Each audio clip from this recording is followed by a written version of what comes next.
ঘটনার ৩ মাস পর আল্লামা আহমদ শফীর মৃত্যুর দায়ে মামলা হেফাজতের বর্তমান আমির জুনায়েদ বাবুনগরের বিরুদ্ধে। আছে রাষ্ট্রদ্রোহ সহ একাধিক মামলা।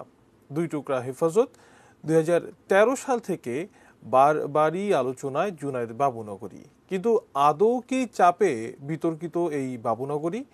ফেরদৌস রহমান জানাচ্ছেন বিস্তারিত।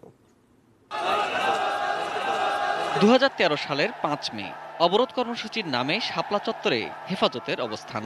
তখনকার আমির শাহ আহমদ শফী এই সমাবেশে যোগ না দিলেও তার নির্দেশের কথা বলে রাতেও সেখানে অবস্থান নিতে চায় হেফাজত। ৭ বছর পর সেই হেফাজতের মুখে নতুন সুর। শাপলা চত্বরে রাতে অবস্থানের সিদ্ধান্তটা নাকি জুনায়েদ বাবুনগরীর একক।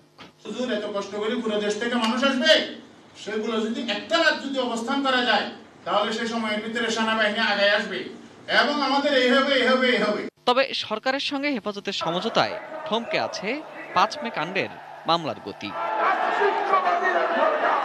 এরই মাঝে মাস চারেক আগেই সংগঠনের সাবেক আমির আহমদ শফীর মৃত্যু নিয়েও রয়েছে নানা কথা। আল্লামা শফীর মৃত্যুকে অনেকেই দেখেন হত্যাকাণ্ড হিসেবে। এ ঘটনায় হয়েছে মামলা। শফি হুজুরের হত্যা মামলার আসামি তালিকায় নাম জুনায়েদ বাবুনগরীর। আমিরের পদে প্রস্তাবনা হযরত আল্লামা হাফেজ জুনায়েদ বাবুনগরী।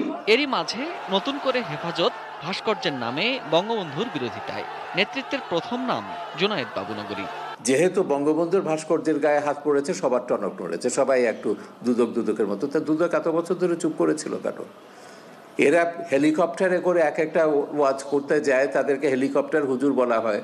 তো এদের ব্যাপারে কেন রাষ্ট্রকে ব্যবস্থা নেবে না? দুদক কেন এতদিন চুপ ছিল? আমাদের গরিব কৃষকদেরকে তাদের ভ্যাট দিতে হয় সামান্য ধান বিক্রি করতে যারা যায়, আর এখানে ধর্মের কথা বলে ধর্মের নামে সন্ত্রাস বিদ্বেষ ঘৃণা ছড়াবে, রাষ্ট্রের বিরুদ্ধে যাবতীয় তৎপরতা চালাবে। তাদের ব্যাপারে তারা বসে থাকবে কখন সরকারের কাছ থেকে সবুজ সংকেত পাবে। আইন শক্তভাবে প্রয়োগ করা উচিত। ধরি মাছ নাচই পানি, এ ধরনের কিছু করে এই ধরনের ফিতনা থামানো যাবে না।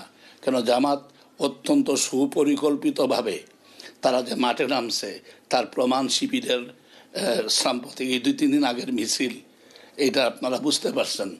এই মিছিলে যারা যায় মামুনুল হকের প্রোগ্রামে তারা আসে, বাবুনগরীর প্রোগ্রামে তারা যায়।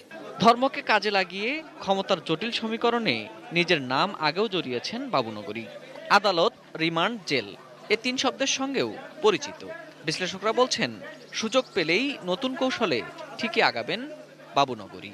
ওদেরকে তো আপনি বিনয় দিয়ে আপোষ করে বুঝিয়ে তো এটা পারবেন। এটা তো একটা রাজনীতি, ভাস্কর্য এটা কোনো বিষয় নয়, পুরোটাই হচ্ছে রাজনীতি। রাজনীতিটা হচ্ছে যে কোনো মূল্যে শেখ হাসিনা সরকারকে ক্ষমতা থেকে উৎখাত করতে হবে এবং দেশটাকে মূল্যমরের আফগানিস্তান বানাতে হবে। এরা শেখ হাসিনা জীবিত থাকুন, রাষ্ট্র ক্ষমতায় থাকুন, তারা কখনো চায় না প্রত্যক্ষ এবং পরোক্ষভাবে এমন কোনো সমাবেশ নাই যে সমাবেশে তারা বঙ্গবন্ধুর নিন্দা করে না। Ferdous Rahman, ATN news, Dhaka.